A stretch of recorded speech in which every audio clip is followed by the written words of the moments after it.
नमस्कार. श्री राजेंद्र खेर लिखित देह झाला चंदनाचा ही परमपूज्य पांडुरंग शास्त्री आठवले यांच्या जीवनकार्यावर आधारित कादंबरी आपण वाचणार आहोत. प्रकरण पहिले, मायभूमीची साद. प्रभातकाळच्या प्रसन्न प्रहरी टोकियोच्या विमानतळावर सूर्याची सुवर्णरंगी किरणं नुकतीच खेळायला लागली होती. त्यामुळे विमानतळ हसल्यासारखा भासत होता. भर वेगानं येणाऱ्या विविध रंगी मोटारगाड्या विमानतळावर येऊन थांबत होत्या.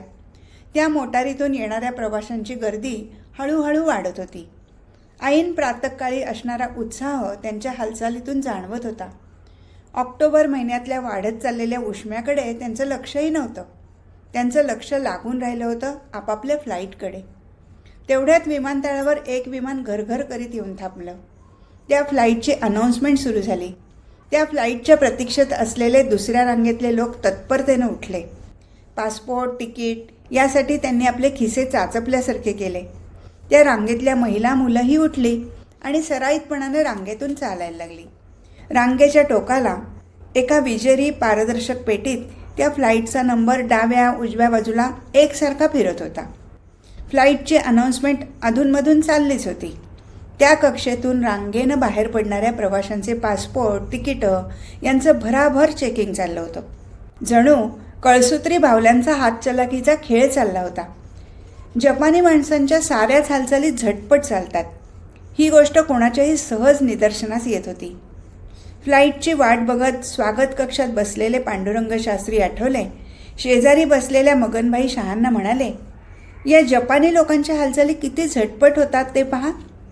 दुसऱ्याच्या समोर कमरेत वागताना सुद्धा ते किती पटकन वागतात.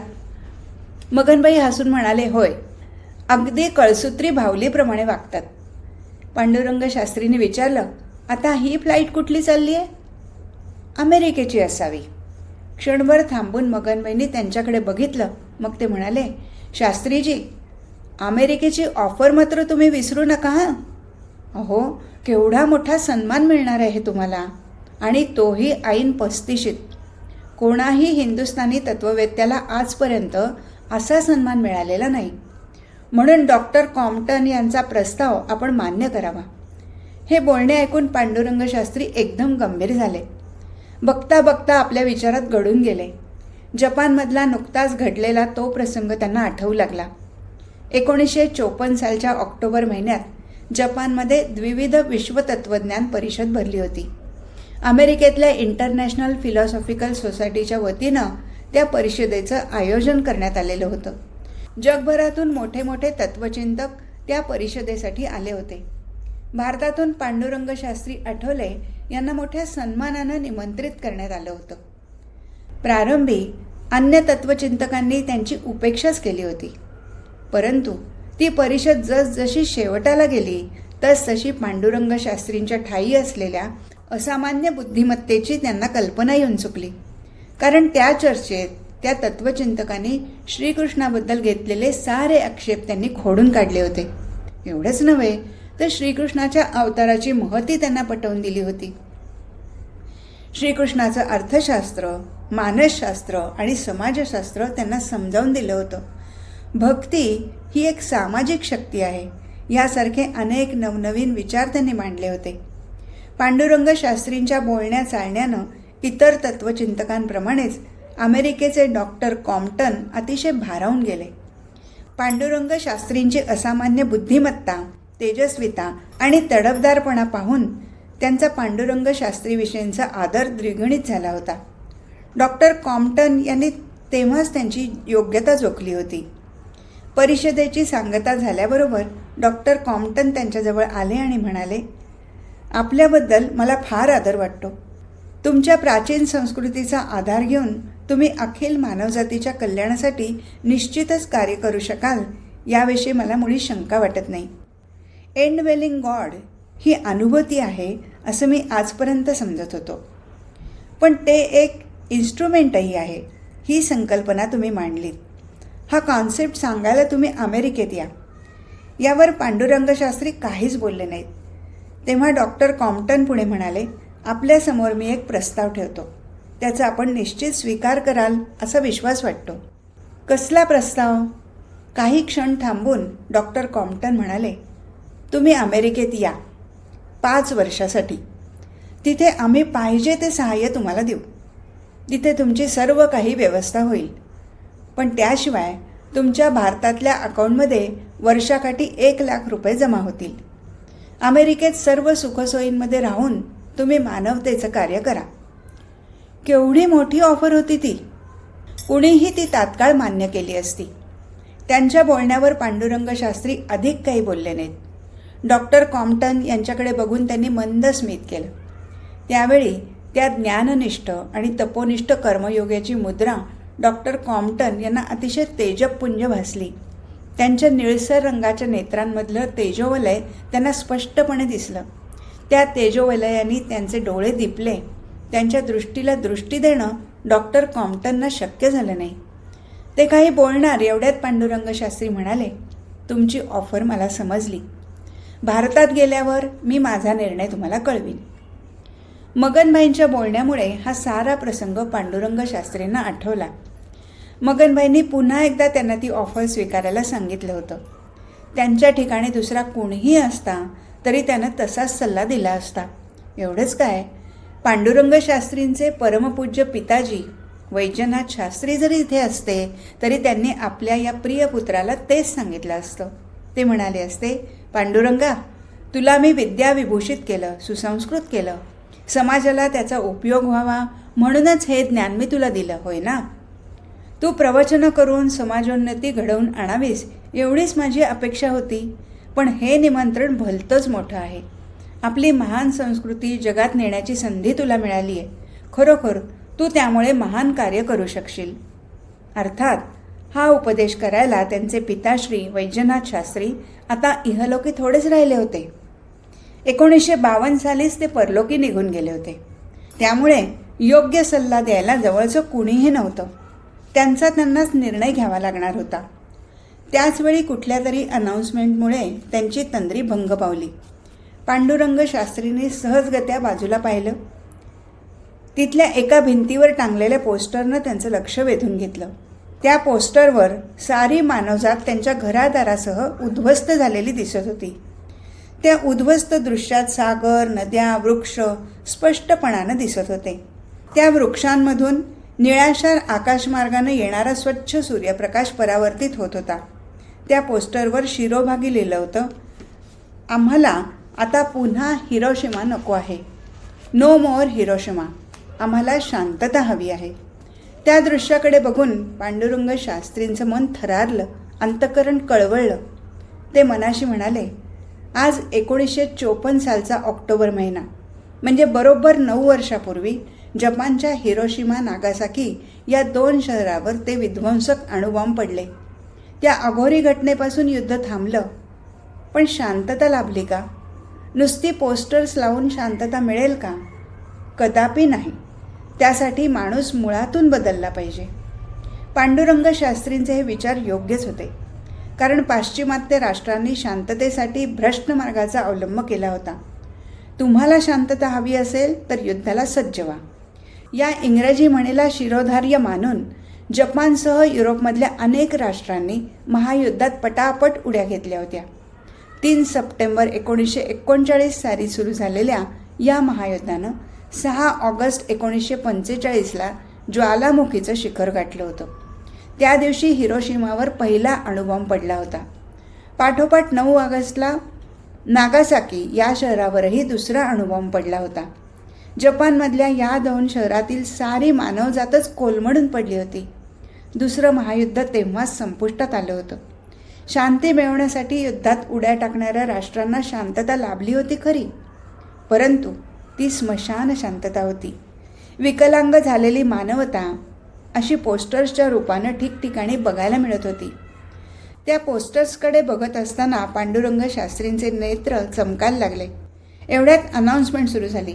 Flight number. त्या रांगेतली सारी माणसं भराभर उठली. मगनबाई अदबीनं पांडुरंग शास्त्रींना म्हणाले, शास्त्रीजी, आपलीच फ्लाईट. रीतसर तपासणी होऊन सारी मंडळी भराभर बाहेर पडली आणि एका लांब रुंद बसमध्ये जाऊन बसली. एखाद्या चित्रात चितारल्यासारखी ती बस शोभिवंत दिसत होती. सारा परिसर एखाद्या सराईत चित्रकारानं चितारल्यासारखा भासत होता. सभोवतालची रंगीबेरंगी वृक्षराजी आणि त्या वृक्षावर विसावलेल्या विविध रंगी वेली वल्लरी यांची एक सुशोभित शानदार चौकट तयार झाली होती. इतस्तः विभागून उभी असलेली विमानं मानस सरोवरावर माना उंचावून मुक्तपणानं विहार करणाऱ्या राजहंसासारखी दिसत होती. काही क्षणातच ती प्रवासी बस एका विमानाजवळ जाऊन थांबली. प्रवासी मंडळी विमानाची शिडी चढून जाऊ लागली. विमानात प्रवेश करणाऱ्या प्रत्येक प्रवाशाचं हवाई सुंदरीनं मान किंचित झुकवून स्वागत केलं. सारे प्रवासी स्थानापन्न झाले. पांडुरंग शास्त्री आणि मगनबाई हे आपापल्या जागांवर जाऊन बसले.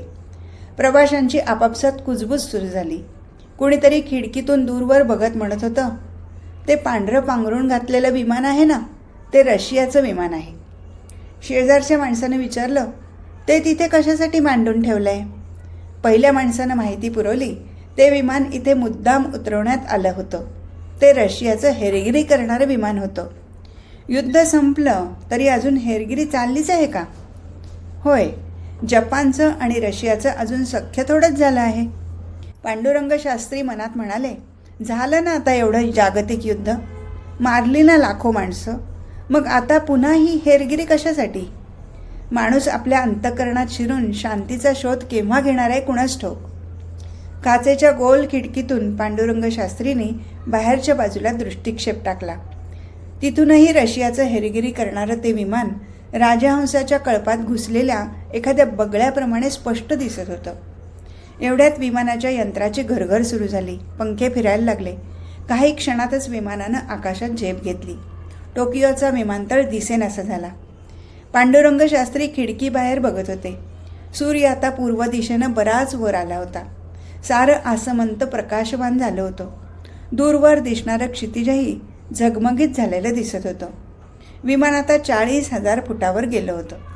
खालच्या बाजूला ढगांचा पांढरा शुभ्र गालिचा पसरलेला दिसत होता. त्या गालिच्याला लावलेली सूर्यकिरणाची झालर चकाकत होती. माणूस उंचावर गेला म्हणजे त्याचं क्षितिजही रुंदावतं. पूर्वकालातील ऋषीमुनी उंच डोंगरावर बसून विजनवासात यासाठी तपश्चर्या करीत असावेत, असा विचार पांडुरंग शास्त्रींच्या मनात आला. उंचावर गेलं म्हणजे उच्च उन्नत विचार माणसाच्या मनात येत असावेत असंही त्यांना वाटून गेलं. त्यांच्याही मनात विचारांचा द्वंद्व सुरू झालं.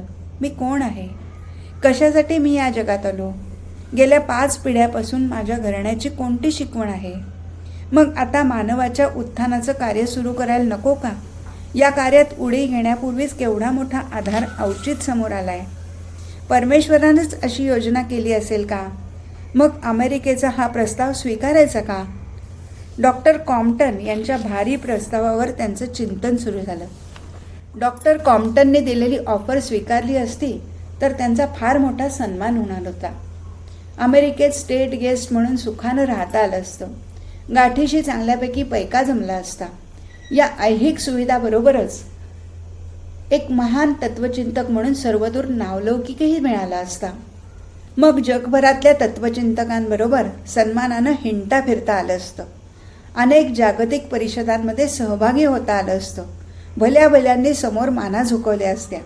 या साऱ्या घटनांचे पडसाद भारतातही खचित उमटले असते. भारतात परतल्यानंतर अनेक मानसन्मान लाभले असते. भूषणं मिळाली असती.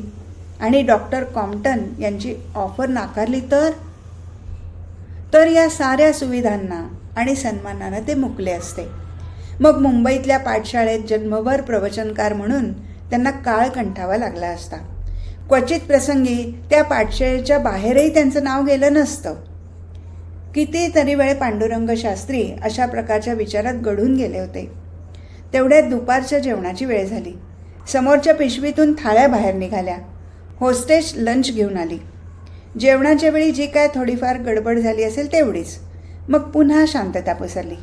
काही मंडळी आपल्या आसनावर रेलून बसली तेव्हा त्यांच्या आसनाच्या पाठीमागचा भाग मागे सरकला. कित्येक प्रवासी बाहेर बघत होते तर कित्येकांची डोळे मिटून तंद्री लागली होती. पोटात 2 घास गेल्यामुळे बहुतेक सारे प्रवासी पेंगुळलेले होते. त्यांच्या कुजबुजत्या गप्पा गोष्टी मंदावल्या होत्या. एकसुरी नादात विमान चाललंच होतं. विमानाचा तो एकसुरी नाद अनाहत ध्वनीसारखा वाटत होता. त्या अनाहत ध्वनीच्या नादात पांडुरंग शास्त्री पुन्हा त्या विचारांच्या नादात गुंगून गेले. सूर्य आता बराच मावळतीकडे झुकला होता. पश्चिम क्षितिजावर त्याच्या तांबूसवर्णी सुवर्ण किरणांचा खेळ चालला होता. सूर्यकिरणं खाली खाली सरकत असताना क्षितिजाच्या विस्तीर्ण पठारावर त्या किरणांचं नर्तन चालल्याचा भास होत होता. संध्याच्या या पूर्वेकडे लांबवर पसरलेल्या दिसत होत्या. पश्चिम दिशेला ज्या ठिकाणी दृष्टी स्थिरावत होती त्या ठिकाणी डोंगराचा एक उंच सुळका आणि खाली खोल दरी दिसत होती. सूर्याच्या सायंकालीन किरणाने त्या दरीत सुवर्णरंगी रांगोळी रेखली होती. काही कालानंतर हाँगकाँगजवळ आल्याची घोषणा सुरू झाली. हवामानाचे आकडे सांगितले गेले. विमानाची घरघर थोडी कमी झाली. विमान जेव्हा हाँगकाँगच्या विमानतळावर उतरायला लागलं तेव्हा पूर्व दिशेकडून चंद्रबिंब नाचत वरवर येताना दिसलं. वर आकाशात चंदेरी प्रकाश पसरला तेव्हा हाँगकाँगचा विमानतळ विद्युत दीपाने झगमगून गेला होता. व्यापाराच्या काही कामानिमित्त मगनभाई हाँगकाँगला उतरणार होते. पांडुरंग शास्त्रींचा निरोप घेताना मगनभाई म्हणाले, मी मुंबईला लवकरच येईन, त्यावेळी भेट होईलच. त्यांच्याकडे स्नेहभावानं बघत पांडुरंग शास्त्री म्हणाले, भेट घेण्याची घाई करू नका, आधी आपलं काम मग भेट. मगनबाई निघून गेले. पांडुरंग शास्त्रींना आता त्यांच्या त्या विचारांची तेवढी सोबत उरली. पुन्हा त्यांचं विचारचक्र सुरू झालं. हाँगकाँगच्या धावपट्टीवरून विमानानं उड्डाण केलं तेव्हा तिन्ही सांज केव्हाच टळून गेली होती. खिडकीतून दिसणारा विमानतळाचा बाजूचा विद्युत दीपांचा झगमगाट अजूनही डोळ्यात भरत होता. मध्यरात्रीपर्यंत हा झगमगाट वाढतच जाणार होता, कारण हाँगकाँगमधले व्यवहार उत्तरोत्तर रंगत जातात. मध्यरात्री तिथलं मिडनाईट मार्केट झगमगत असतं. समुद्र किनाऱ्यालगतच्या शेकडो बोटींमधून पाझरणारा प्रकाश उंचावरूनही दिसत होता. पांडुरंग शास्त्रींचं मात्र कुठेही लक्ष नव्हतं. विमानानं आकाशात झेप घेतल्यानंतर त्यांच्या मनातले विचार आणखी उफाळून वर आले. चंद्र आता बराच वर आला होता. क्षितिजाच्या कडा रुपेरी रंगानं उजळल्या होत्या, परंतु तिकडेही त्यांचं लक्ष नव्हतं. माणूस आपल्या अंतःकरणात डोकावून बघू लागला म्हणजे सारे बाह्य व्यवहार त्याला दिसेनासे होतात. आता मगनबाई बोलायला जवळ नव्हते, परंतु अमेरिकेच्या ऑफरबद्दल त्यांनी केलेलं बोलणं मात्र त्यांच्या मनात घोळत होतं. त्या विचारांच्या भोवऱ्यात त्यांचं मन एकसारखं गरगरत होतं. त्यांच्या मनात विचारांचा कल्लोळ माजला होता. पांडुरंग शास्त्री मनाशी म्हणत होते, मगनबाईंप्रमाणेच इतरांनीही मी अमेरिकेचं निमंत्रण स्वीकारावं आणि अमेरिकेचं समृद्ध जीवन उपभोगून माणसातला देव जागवावा असं वाटणं स्वाभाविक आहे. मी स्वतः सुखी व्हावं असंच या सर्वांना वाटतं. पण मला फक्त माझंच सुख बघायचं आहे का? तिकडे जाण्यानं माझी चैन होईल, पण ते माझं इति कर्तव्य आहे का? आजपर्यंत मी एवढं ज्ञान कशासाठी संपादन केलं? संस्कृतीचे किरणही ज्यांच्यापर्यंत पोचले नाहीत त्यांच्यासाठी हे ज्ञान उपयोगात नको का आणायला? या देशात विचारांची चणचण नाही, असं असूनसुद्धा माणसामध्ये भेद नष्ट झाले नाहीत, उलट भेदभाव वाढतोच आहे. समाजात हॅव्ज आणि हॅव्ज नॉट राहणारच, पण या हॅव्ज नॉटना समाजानं दीन, दुबळा आणि लाचार करून टाकला आहे.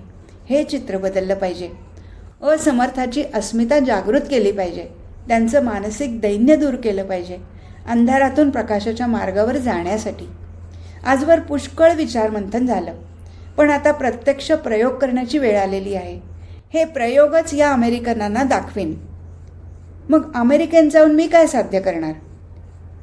डोळ्यांनी बघतो, ध्वनी परिसतो, कानी पदी चालतो, जिव्हेने रस चाकितो मधुरही, वाचे मुखी बोलतो, हाताने भोवसाळ काम करीतो, विश्रांतीही घ्यावया, घेतो झोप सुखे, फिरून उठतो, ही ईश्वराची दया. हे आमच्या सामान्य शेतकऱ्यालाही माहीत आहे.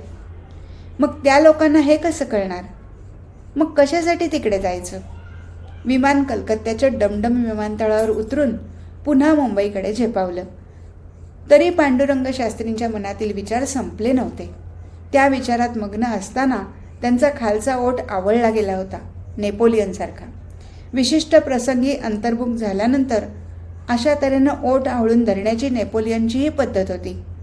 त्या दोघात फरक एवढाच होता की नेपोलियनला सत्ता आणि शस्त्र यांच्या बळावर मनुष्य जातीचं भलं करायचं होतं, तर पांडुरंग शास्त्रींना प्रेम आणि भक्ती यांच्या बळावर अखिल मानवाचं उत्थान करायचं होतं. मानवजातीचं भलं करण्यामागे नेपोलियनचा स्वार्थ दडलेला होता, तर पांडुरंग शास्त्रींना हे सारं निस्वार्थ बुद्धीने करायचं होतं. ओठ आवळण्याच्या पद्धतीतून नेपोलियनचं युद्धप्रेम प्रगट व्हायचं, तर पांडुरंग शास्त्रींचं माणूसप्रेम दुग्गोचर होत होतं. त्याच माणूसप्रेमातून आताही त्यांचं विचारमंथन सुरू झालं. माझ्या मायदेशातून राहून मी जर कार्य करू लागलो तर लोक मला एक प्रवचनकार म्हणतील, म्हणू देत. पण मी इथेच राहीन, गावं उठवीन, माणसं तयार करीन, माणसातलं सुप्त चैतन्य जागृत करीन. गीतेचं तत्त्वज्ञान जर इतकं तेजस्वी आहे तर माझ्या बांधवांचे चेहरे असे निसतेच का? मी त्यांना गीतेचा प्रकाश दाखवीन. माझ्या परमप्रिय देशातल्या माणसांची आज काय अवस्था झाली आहे. माझा माणूस दिशाहीन बनला आहे, भरकटलेला आहे.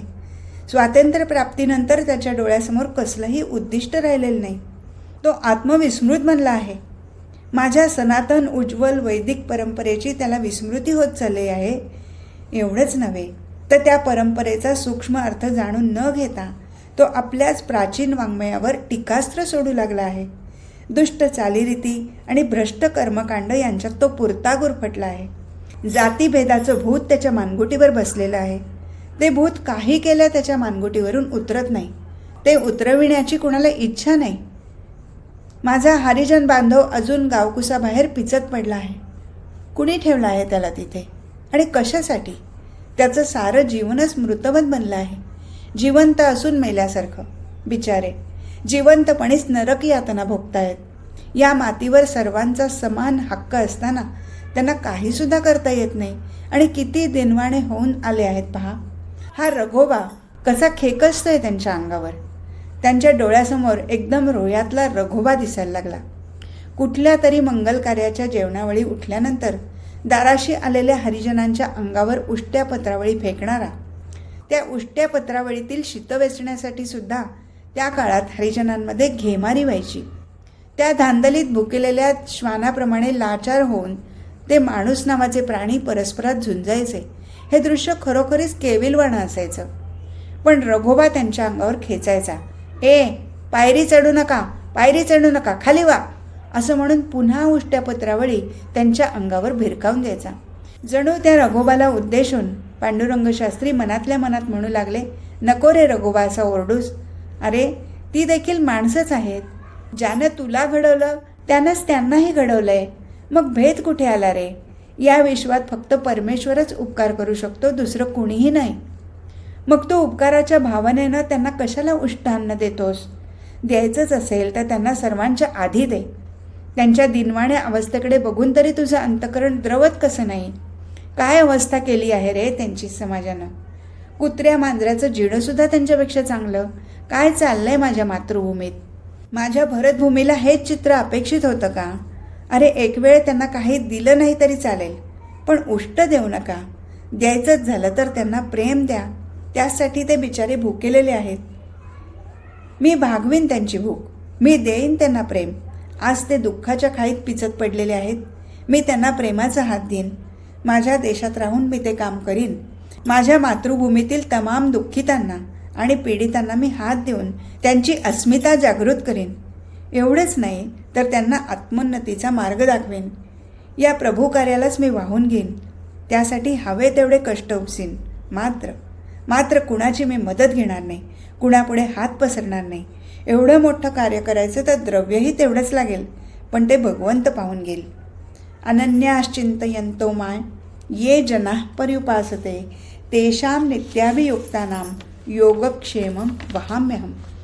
माझं कार्य जर खरं असेल आणि ते जर ईश्वरार्पण बुद्धीनं केलेलं असेल तर त्यासाठी तो भगवंत कधीही काहीही कमी पडू देणार नाही. गीतेतलं हे वचन कदापि असत्य ठरणार नाही. अखेर या कार्यात मी केवळ माध्यम आहे. ईश्वराचंच ते कार्य आहे. माणसानंच स्वतःचा उद्धार करायचा आहे. त्यासाठी माणसानेच माणसाची सोबत करायची आहे, संबंध बांधायचे आहेत. त्या योगेश्वर श्रीकृष्णानं हेच सांगितलं आहे. दिव्यानं दिवा लावला तरच अखिल विश्व दीपमय होऊन जाईल. नाही जाणार मी अमेरिकेला. नाही जाणार. अमेरिकेला जायचं नाही असा निर्धार जेव्हा त्यांच्या मनात स्थिरावला तेव्हा त्यांचं मन शांतदांत होऊन गेलं. एव्हाना रात्र बरीच पुढे सरकली होती. सांताक्रूजवर त्यांचं विमान उतरत होतं. खाली विद्युत दीपांच्या झगमगटानं मुंबईचा सारा परिसर झळाळला होता. त्या झळाळीत त्यांना झोपडपट्टीचा लांबलचक परिसर दिसायला लागला. आपला देशबांधवच आपल्याला बंधुत्वाच्या नात्यानं हाक मारीत आहे असा स्पष्ट भास त्यांना होऊ लागला. त्यांना एकदम रोह्याची आठवण आली. त्या विचारानं पांडुरंग शास्त्रींच्या नेत्रासमोर तो पुण्य पावन परिसर दिसायला लागला. रोहा ही त्यांची जन्मभूमी त्यांना साथ घालत होती. हे प्रकरण इथेच संपलं. हरिओम तत्सत.